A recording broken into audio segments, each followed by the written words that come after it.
মই এতিয়াও ভাবিবই পৰা নাই।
হে বিশ্ব ব্রহ্মাণ্ডর গড়াকে প্রভু নারায়ণ, এই নিষ্কিন নারদর ভক্তি অঞ্জলি, এই নিষ্কিন নারদর ভক্তি অঞ্জলি করিবা গ্রহণ প্রভু, করিবা গ্রহণ। ঈশানতা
একেবারে গভীর চিন্তার মগ্নে আমি জানো তার কিবা সম্ভেদ পাম প্রভু।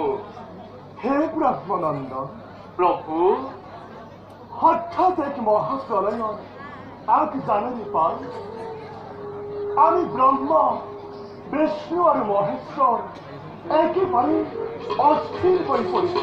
না, হঠাৎ মহাকাল আপনি স্থাপন এক ভয়ঙ্কর মহাপ্রলয়ের আজ জানানি।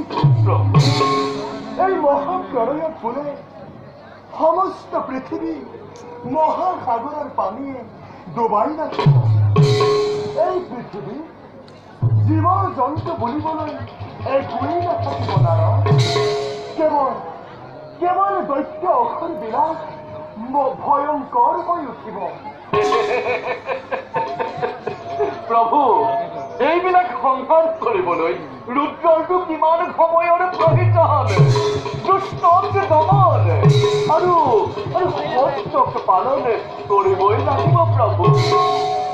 নহয় আৰু প্ৰভু আচলতে আপুনি কথাটো বৰ পাতলকৈ ভাবিছে প্ৰভু কাৰণ এবাৰ ধ্বংস হৈ যোৱা এই সৃষ্টি পুনৰ উদ্ধাৰ কৰাটো জানো ইমান সহজ হ'ব এৰা দয়াময় তুমি ঠিকেই কৈছা এই মহাপ্ৰলয়ৰ পানীত পৃথিৱীত কোনো প্ৰাণী বাচি থাকিব নোৱাৰিব কিন্তু কিন্তু কি প্ৰভু মহাকালে কৈ গ'ল মহাকালে কি কৈ গ'ল প্ৰভু জম্বুদ্বীপৰ ৰাজা সত্যব্ৰত বোলে এই মহাপ্ৰলয়ৰ মাজতো বাচি জম্বুদ্বীপৰ ৰজা সত্যব্ৰত তেওঁ মহাধাৰ্মিক ৰাজন তেওঁৰ দ্বাৰাই তোমাৰ এই বিনন্দীয়া সৃষ্টি পুনৰ ৰক্ষা কৰিব পাৰিবা আমিও তাৰে সুপৰিকল্পনা যুগুত কৰি ৰাখিছো হে ব্ৰহ্মানন্দ প্ৰভু সময়ত আমি তাক প্ৰয়োগ কৰি বাৰু প্ৰভু এতিয়া তুমি যোৱা এই বাৰ্তা তুমি গৈ পৃথিৱীৰ নৰ সমাজত আৰু মনত ৰাখিবা সময়ত যাতে তুমিও আমাৰ বুদ্ধি ভৰসা দি সহায় কৰা প্ৰভু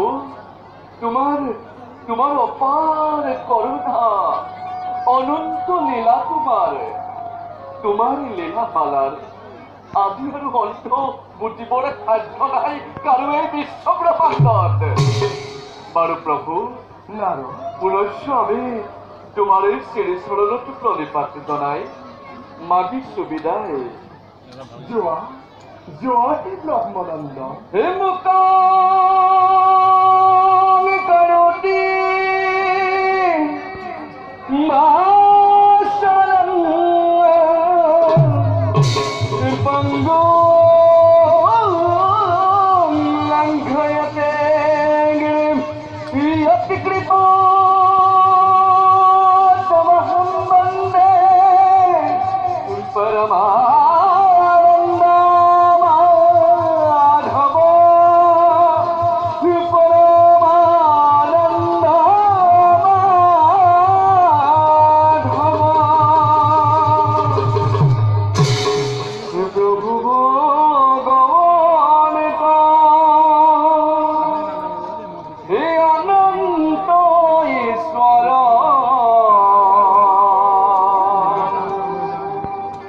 প্ৰপন্ন